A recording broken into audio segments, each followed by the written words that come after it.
is behind me. If I can block that out. Camera's slowly gonna fade away.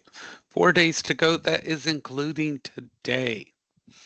And so gonna keep reiterating that because it never fails.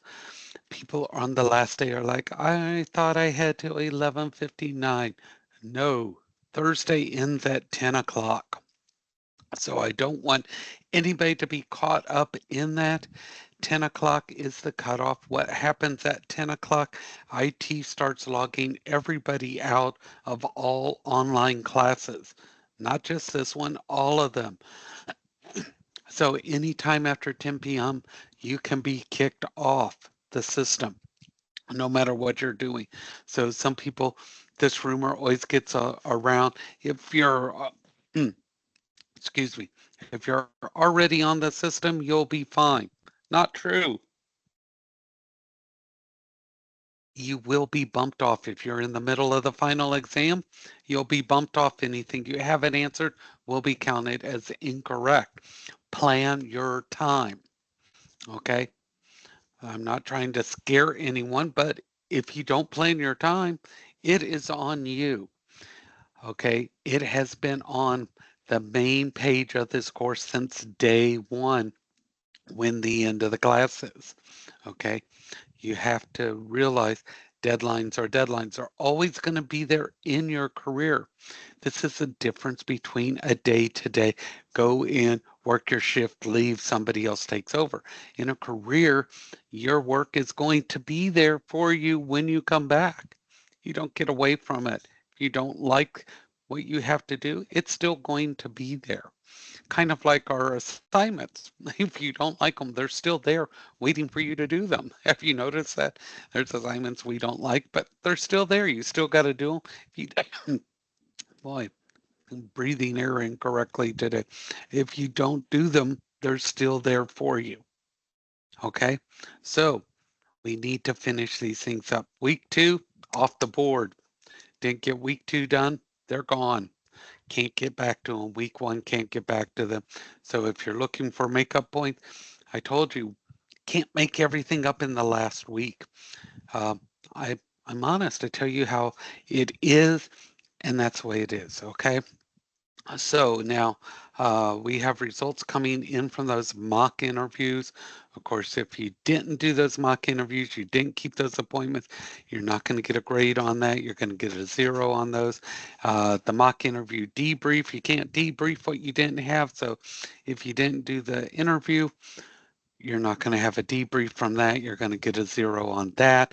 Um, these assignments do link together, so you can't have those. So hopefully that we don't end up in situations like that.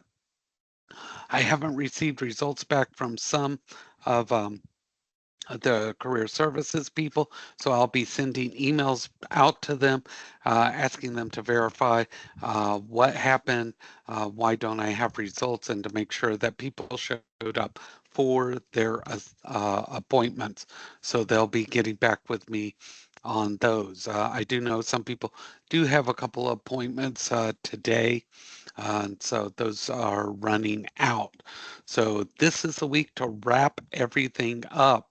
Now, on that final project, that is a big point project.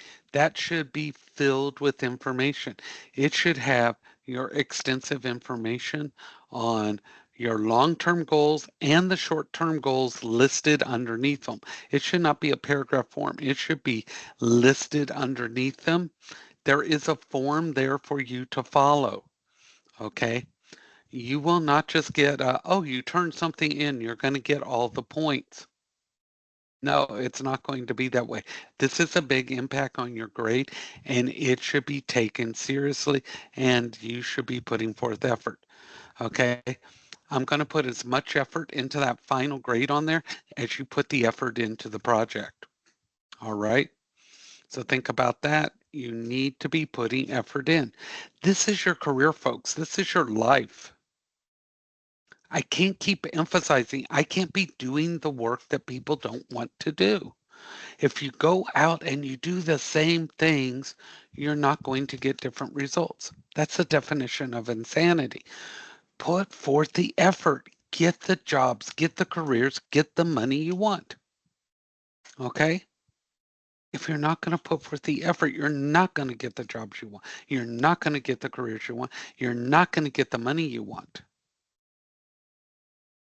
And then you're going to have the people that are going to go, well, it's them not hiring. It's them not doing this. It's them. No, it's you. If you're not doing it, it's you. You have to take responsibility. So do these things. Okay? How much time are you worth? Think about that. How much time are you worth? Look at your family. How much time is your family worth? How much time is it worth spending a little bit of time to have more time in the long run? It takes a little bit of time up front, but you will gain so much more. Okay. Now, I know this sounds really preachy because we want the best for you. And that best isn't my best. It's what you think your best is, because every one of you has a different goal. That's why we write these goals, so you can see what your goal is. And even if you're not a planner, that's a goal. Think about it. I don't want to do this. I don't want to do that is a goal. You plan on not doing something. So let's take a look at our final week and where we're headed and how you're going to put all this together as you venture forth. Okay. So we're going to be doing some wrap up stuff here, some things that we need to make sure that we know how to do. Because again, the whole idea is set yourself above, because that's what you are. You are above. And I don't mean you're holier than thou. I don't mean you look down upon people. Your skill set is above the skill set of others. You're that good. Okay? You have to think about that. So let's get to getting, and we're going to do some share. If you have anything from week 3 you did not get done, I need to see that request for those assignments, because 10 o'clock, that is the cutoff. And I can tell you, as these requests come in from the different classes that I have, I get a lot of last minute requests, and I can only get to them in the order in which they come. And if you're waiting for an extension on an assignment, you might be backed up with all the other people that waited until the last minute. So if you need an extension, get that request in, or you might be waiting a few hours to get that extension added. All right. So make sure you send that on to me. So let's take a look here. We're going to go to our main page. Switch this over. Once again, make sure you've done that student survey. You're not forced to do it. You don't get points for it, but it's always a good thing to do it. We are in week 4. One thing I want to do before I jump into week 4, because some of you have started taking the final exam, and those that have done exceptional. Right here, down at the bottom, is a final exam study guide. Some people did not use the midterm study guide, and it was reflective of that. Okay. Um, I don't understand being given tools and not utilizing them. Uh, just have it handy. Just click right on it. And these are the chapters and the information that you're going to encounter on that final exam. It is in here. You may have to fish around for it. Again, it takes effort. If you've listened to the lecture, we've covered it. If you've read the chapters in the book, you've read it. I know most people have never taken a look at any of those chapters. Trust me, I was a student. I didn't either. I didn't like opening the books. It was cumbersome. We had regular hardback books. I found that they were great for propping up my television. Told you I was honest. Week 4, here we go. So our final week, we're going to be doing a thank you letter. I'm going to be covering business writing today, so we're going to talk about this.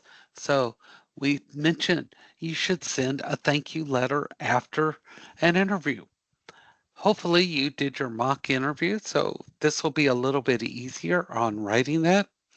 Your debrief. If you did not do a mock interview, you skipped it, you didn't show, I'll know. So please don't put the effort into doing a mock interview debrief if you didn't actually do one. If you did one, please make sure you come in here. Uh, Tell me, what questions were you asked? What did you learn? What would you change about it, if anything? Do this mock interview debrief.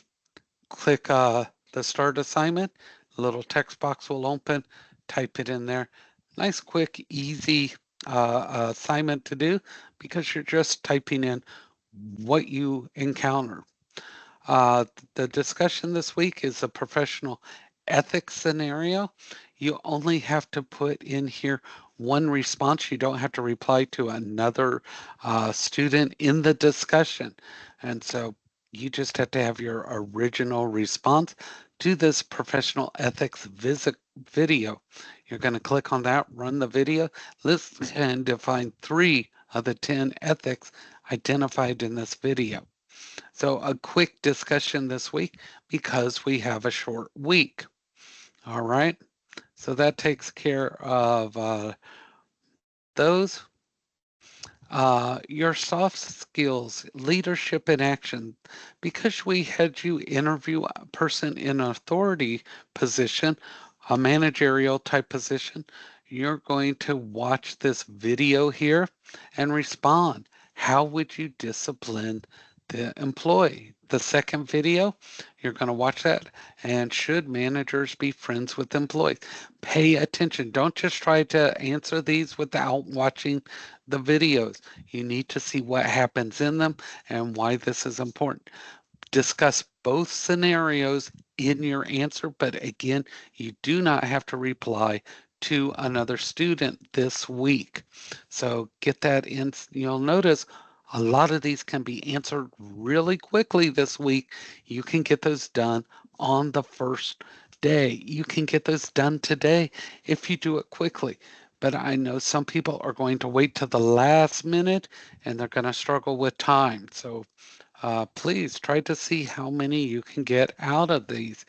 Now, this one here, the mock interview, the results from career services. I put this in here. I give you the grade. It says right here, I will post the results. So go into your grade. You'll see a little box. I actually give you the sheet that I get back from career services, and the percentage you have on there is how many that they checked as a positive versus how many were a negative that needed improvement. Okay, and I put notes in there, so check your grades if you did your mock interview. These are the results from them. I don't give them the score. I just calculate the score based on what they sent back. Okay. Now, you did that interview with the manager or position from anyone out there. They did not have to be in your career field.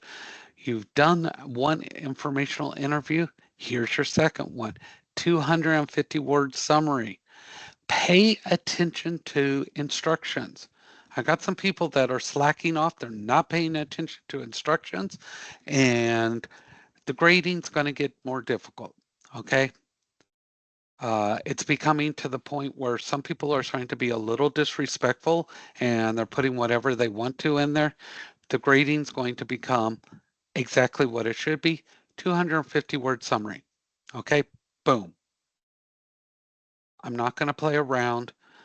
Start following the instructions. You're going to have to follow directions on the job or it could cost you your job. 250 word summary. Boom, there you go.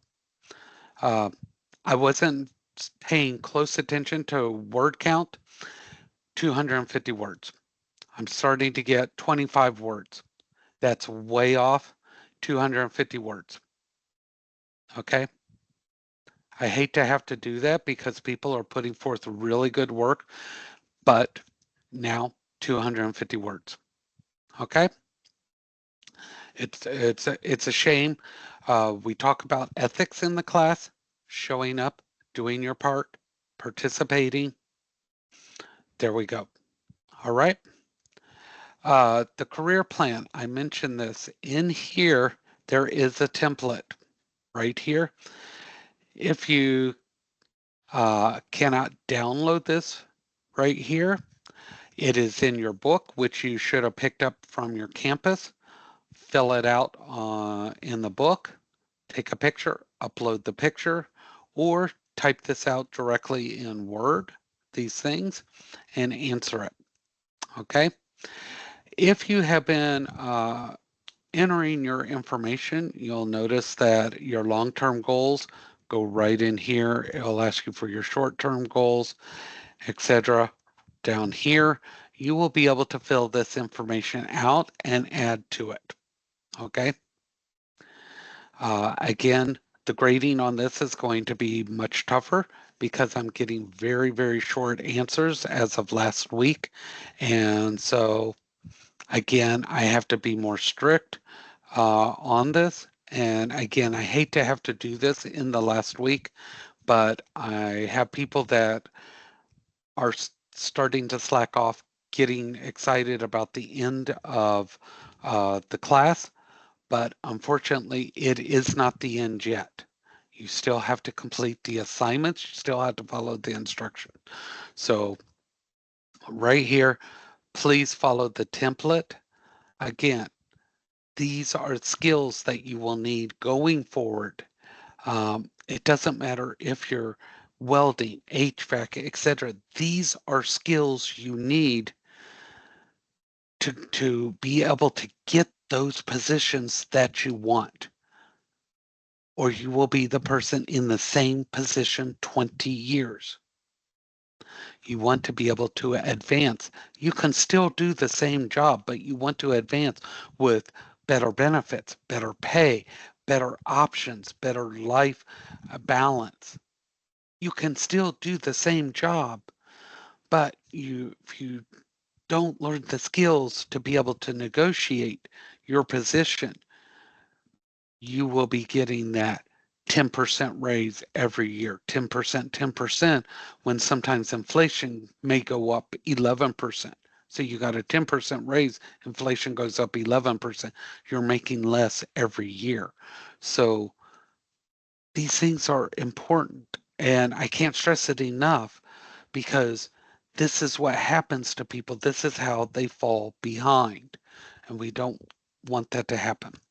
The final exam, one time, one chance to go through it. If you go into it and you go partially through and you get out of it, that's it.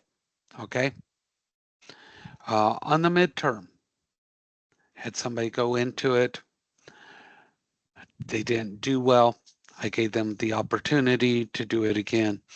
Had one person who went through, scanned the midterm, got a bunch of questions.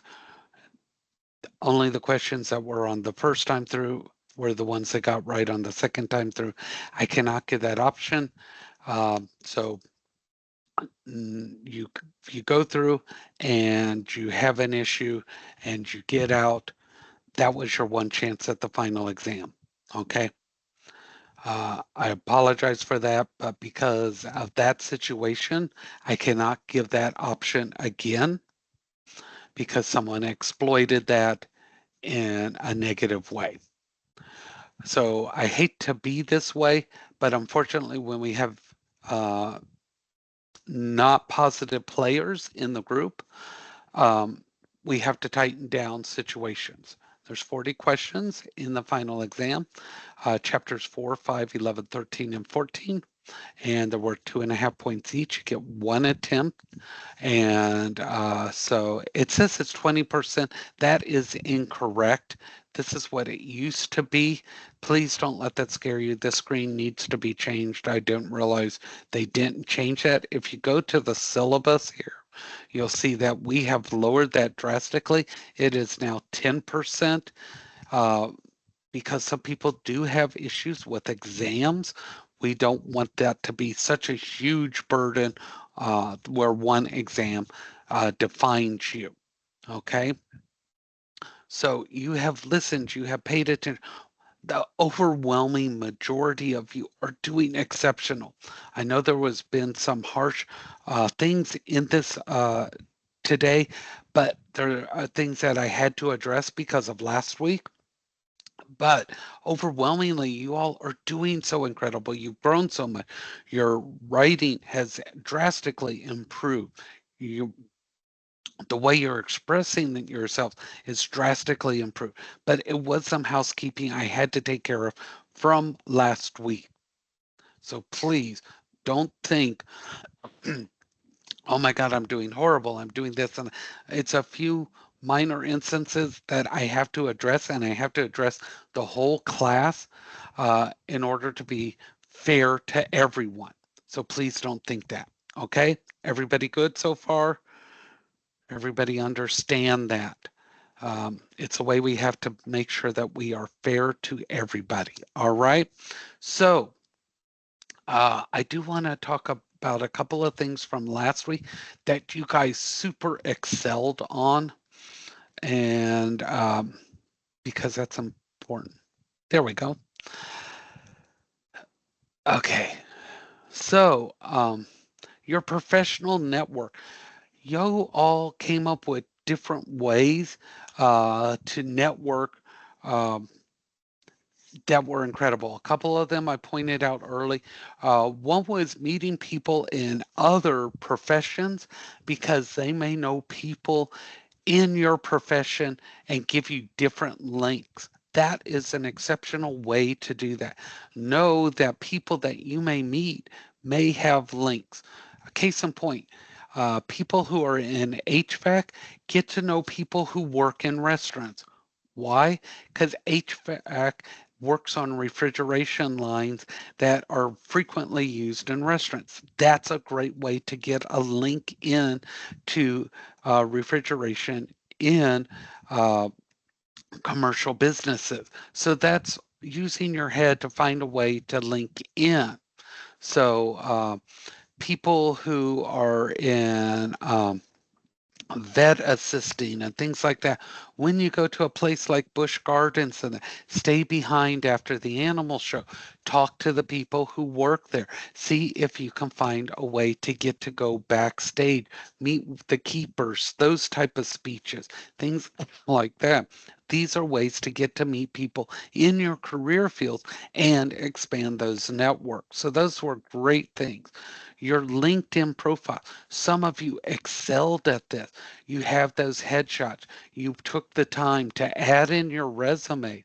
Some of you went in and you weren't ashamed to put in previous work experience that wasn't related directly to your career field. You have that past experience, and then you added your career field that you're going into now.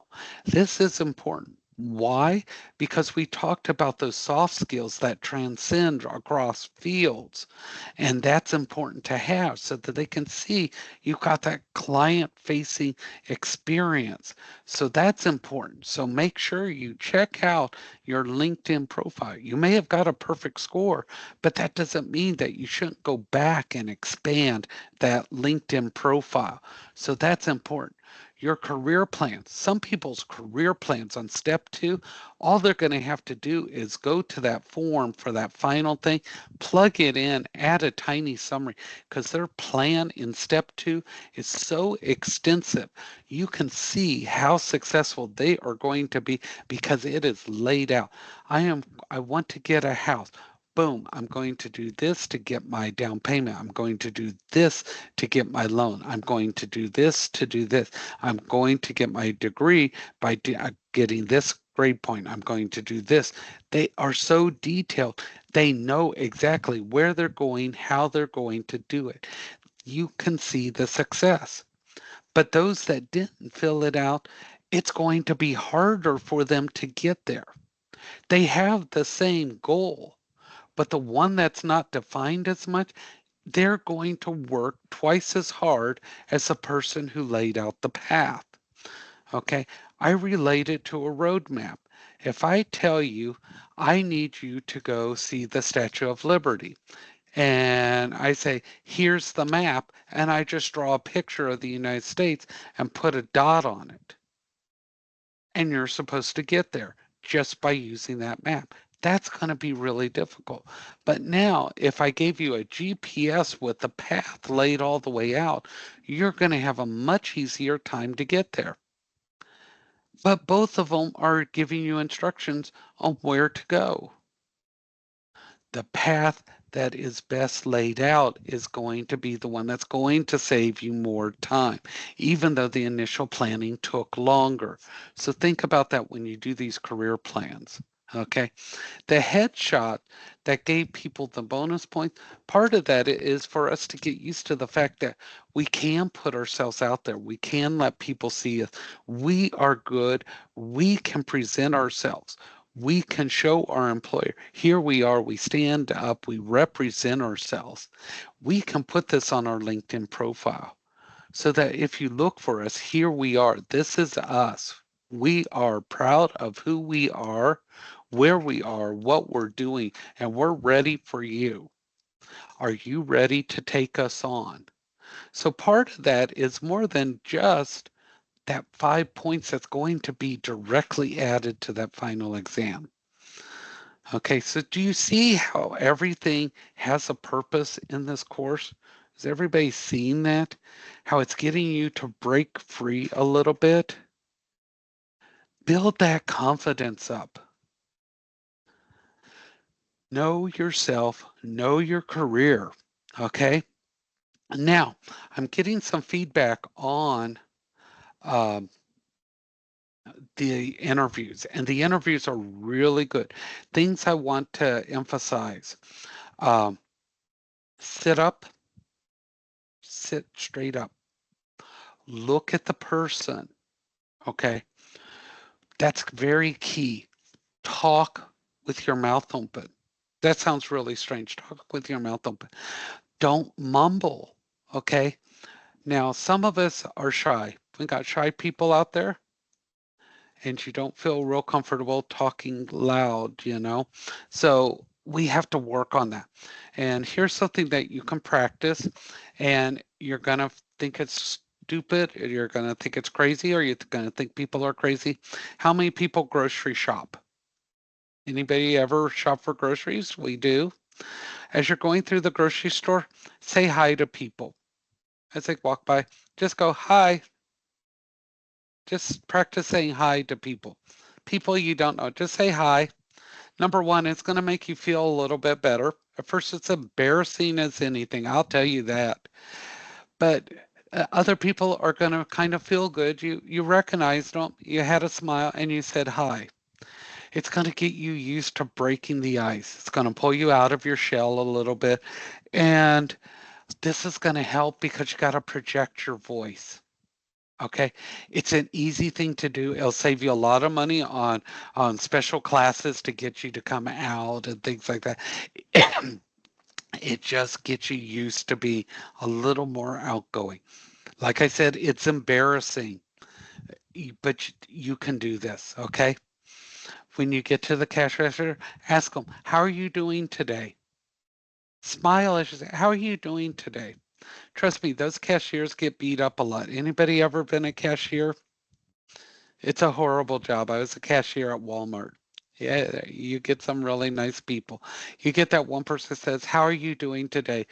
It makes you feel so much better. Yeah. Yeah, it walks you off that cliff, let me tell you.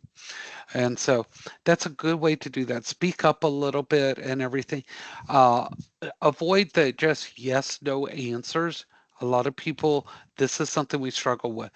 This is why we practice so that we have an answer that's more than just yes, no. So the conversation doesn't fall flat. How many people know that when you're in a group, you have that one friend that kills the conversation? They jump in and they just give a flat answer and they kill the conversation. And you're like, oh, thank you. Yeah, yeah. Okay. That's what happens in an interview. Don't kill the conversation. Okay, so that's another one. Thank the interviewer all times. Thank the interviewer by name. Make sure you know that person's name at the interview. Thank them. Okay, always thank them. And so that is very important. And those questions, always have a question. Always, always. All right. Those are the big ones. Overall, incredible interviews. Incredible. Give yourselves a round of applause for that. You're nailing the interviews. The only thing that some people need to do, research your careers. Get to know your career a little bit more than what was in the classroom. Know your career overall. Maybe a little bit of history about it, maybe a little bit more general conversation about it. Okay? Know some background about it. Know who the big players in your career field are. How many people know who the biggest companies in your career are? Anybody know who the biggest companies in your career field are? Got one. Okay, look them up. Just Google it. Find out who they are, who their suppliers are, things like that. Some general information so that you have that knowledge. Okay, that's a good thing to have at all times. All right, so that's some good stuff to have just in general about your career field, just so that you know. All right, okay, so we're going to get because we have some business writing to talk about, and don't think that it's such a horrible thing. Okay, business writing's not so bad with the way we're going to talk about it because we're not talking about writing essays here. I wouldn't do that to you. Not what we're covering here. My last Monday smile. We're getting all the way down. By the way, the last day, our online class is going to be very short. You will have a participation thing. But real quick, how many people would like that last class just recorded and have it available first thing Thursday? Okay, so Thursday I will do just a recorded session. It will have the question in it. You'll be able to go to it. It will be available. I will set it up probably to be out there. In all honesty, it will open probably right after midnight on Thursday morning. Okay? Does that sound good to everybody? Yes, yes? All right, so you'll be able to go directly into the recording Thursday morning. I will set that up for you. It will be very brief. I'll just kind of go over the final a little bit with y'all, give you that question. That way you have that whole day to work on everything. All right, so I'll take care of that for you. Okay, so we're going to talk about a structure of a business letter, discuss cover letter, thank you notes, and other ones you may write. Okay, so this is the way you should format them. The font should either be Allegro, Times New Roman, Arial, and at least 11-point font. Most of them are 12 when you go into Word, etc. And so these are what the defaults typically are in your word processing programs. Left justify, you do not indent, okay? Everything is left justified. You do not indent, single space your sentences, double space between paragraphs, and 1-inch margins. Again, Word should default to this, okay? This should be a default. Okay? Same thing for Google Docs, etc. These should all be defaulted. Okay? Now, In a business letter, you're going to have a heading, a date, what we call an inside address, a greeting, an introduction body, closing paragraph, and a complimentary close. Now, some of these will not be on an email one, and we're going to talk about that as well. Okay, so this is if you're actually writing it. Okay, so you're going to have a return address up here. That is your address. It's got your contact information, and this should be the same information that's found on your resume, with the exception of your full address. So you see how all this stuff links together. Then you're going to have the date you wrote it, and this is what's called an inside address.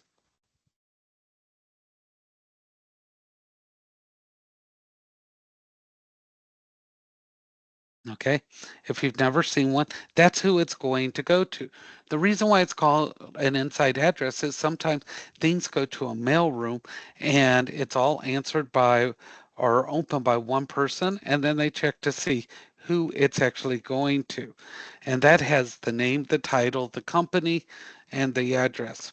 Okay, this is not typical anymore. We don't use snail mail near as much.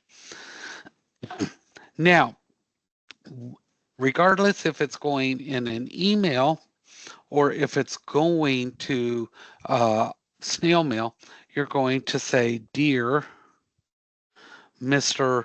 or Mrs. or Ms. But what you don't want to say, to whom it may concern, okay? That's impersonal. If there's no contact name, do not say, Dear Sir or Madam. This is what we do. See this RE? And then next to the two colons, the dots there, that's called a colon, you put the job posting name or number. In the first paragraph, this is where you describe why you're writing. The next two paragraphs, if it takes that many, you explain why you're the best candidate for the job. And the last paragraph, we call it the call to action. You're going to very subtly tell the person what to do. How about that? You're telling them, remember, I always told you, you are in charge of this. You go to that interview, you're the one deciding if they're good enough for you. You're going to turn the tables with the way you talk. I'm the candidate you want. Let them know that I'm the candidate you want. Be confident. If you're not confident, it's going to show. Believe in yourself. You've got to. And then you're going to close. Okay? So let's take a look at this. So here is an actual hard written one. Up here on a thank you letter, there's the name, the address, everything. Okay, this is a hard copy one. Then in here is the inside address. And then it says, Dear Mr. Mitchell. And it says, thank you for the opportunity, blah, blah, blah. So you're telling them, thank you. And then it goes further and it says, my enthusiasm for the position has grown, da, da, da, da, da. So now let's talk about this last paragraph, this call to action. Because I told you we're going to tell them what to do here. It says, thank you for your time and consideration. As requested, I'm enclosing a copy of the profession. I look forward to hearing from you soon. Let's look at that sentence. I look forward to hearing from you. That's telling them they need to respond to you. I'm looking forward to hearing from you. You are going to do something. You're going to respond back to me. It's very subtle, but they will pick up on it. So now let's look at this in email form. Up here, you have their email address. You have the subject, what you're going to do there, and it has the thank you in it, your last name, the interview, and then the references that they requested. Now, in addition to those references, I would include that resume too. That way they don't have to go back and look for it. Now, then you include the Dear Mr. Mitchell, the same information. And then down here, when you enclose, remember that signature block that we talked about? You set this up so that every time you email and you're sending out resumes, etc., boom, you just click, and right up here, I want to point that out. See where it says signature right there? When you click that, it's going to type all that in for you. Has anybody ever used that signature? Has anybody ever used that in Word? No?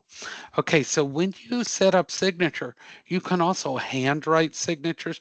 You can have a bunch of different signatures. And when you click that little down arrow right there, you can pull down a menu and you can have all kinds of different signature blocks, handwritten, ones like this. And when you click on it, it will fill that information in. You can put logos, etc. So if you start your own business, you can even put in your logo.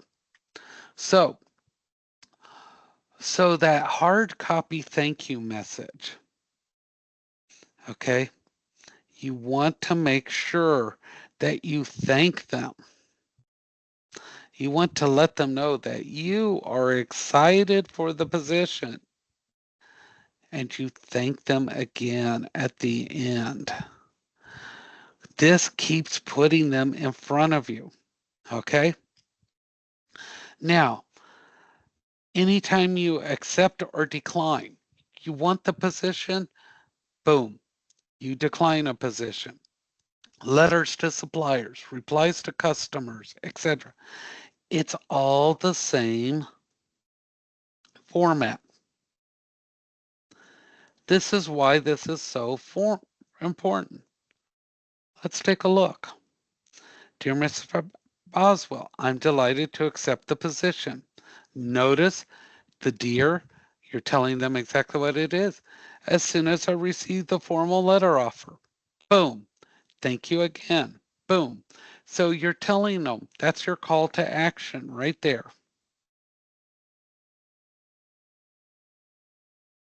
As soon as I receive it, that means you need to send it to me. I can do this. All business letters follow the same format. Declining an offer. There's your dear. Thank you. Boom. I appreciate it, but boom. Same format. This is why business communication is so easy to do. And I say easy, and I don't like using that word, but it follows the same format. Does everybody understand that?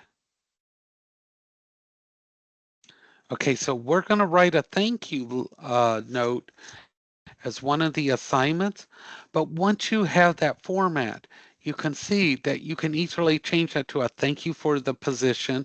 I regret that I have to decline the offer. I appreciate this offer. However, I would like a higher compensation. See how you can do this. Please contact me so that we may discuss this offer. See how you can change all these letters just by changing this sentence here. Thank you, da da da da. You change that. Thank you for reaching out to me. I would like, boom. You change that one follow-up sentence there and you change the letter. Business writing is one of the easiest forms you can do because it follows the same format no matter what you need to do in there. All right, everybody understand that? You see, it's not as scary as it sounds. Communicating in business follows a format so that we can all do it. This way, everybody understands rules. Rules sound scary to people because they sound too strict. Rules in this case keep everybody working the same so we know where to find the information. I have a question, Mr. Haley. Would Yes, you act, absolutely. would you actually write in the letter the reasons why you declined the offer? You do not have to define them. You can just say, I regret that I must decline this offer. However, I would like to keep the opportunities open for for the future, and things like that. That way you let them know that you're having to decline now, but you want to keep these options open later. Okay. One of the biggest things we can do is give too much information. Okay. And so we have to learn to edit ourselves. The same thing happens in the interview. Learn to answer the question, give detail, and stop it. Um, any of So us ever talk what too about counter much? offering them? Okay, to counter offer, say, I appreciate your offer and I would like to discuss this further. Please call me at your earliest convenience. Don't discuss it in writing back and forth. A good rule of thumb, if you're emailing somebody, if it takes more than 2 emails, call them, talk to them in person. Don't go back and forth. You're more likely to have miscommunication. So, Okay, that's a great note. Thank you. yeah, absolutely. Because how many times have you seen it where you've sent a text or something back and forth and you notice that the person's either getting offended or they're just not getting what you're telling them at all? So that's sometimes the best way is pick it up and talk to them and then afterwards follow up with an email. You know, per our conversation, we agreed to the following. That's the better way to do it. So, and if they can't compensate with money, maybe they can compensate with more vacation days or better hours or a shift you like, things like that. Money is not always the best way to negotiate. Money is always great, but they might be able to give you the same pay that they're offering, but maybe instead of doing it in 40 hours, they might give you the same pay for 30 hours. And that may sound strange, but if you look at that dollars per hour, you're getting more and you're getting 10 more hours home life.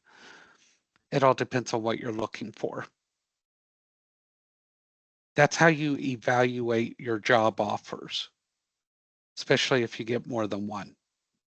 Okay? Everybody understand negotiating job offers or have questions about that? I was offered, true story, I was offered a job out in California, out in Malibu. Anybody heard of Malibu? And I thought it was going to be great. Kid you not, this was back in the early 90s. The job started at 300,000. Sounds like a good job offer, right? 300,000, early 90s. And then I looked at the area. 300,000 in the Malibu area. I was going to have a 2.5 hour commute each way to be able to afford a 800 square foot apartment. And if I took a car, my car would have to be parked in a lot a quarter mile away. So I would have to take a bus to my car if I wanted a car. So what sounded like a great job offer when I actually looked at it was not going to be a good job offer at all. And the area would not allow Rottweilers, and I had a 120-pound Rottweiler. So that was the big deal breaker. I couldn't give up my Rottie. So you have to learn to evaluate job offers because sometimes it's money, sometimes it's hours, sometimes it's distance, sometimes it's the danger. Sometimes things are more dangerous than others. And so learn to evaluate what you truly want. And sometimes that's a good thing to write down. What is it you will not do? And we're not talking Klondike bars, okay? That's a whole nother subject. What won't you do? What can't you do? I can't drive more than this many miles. You know, I can't work for less than this much money. I have to have education. I have to have room to advance. I have to have this. And we did that as one of our questions one day. So think about those things, especially when you may have to decline an offer. That was a good question to ask. Thank you for that. Any other questions?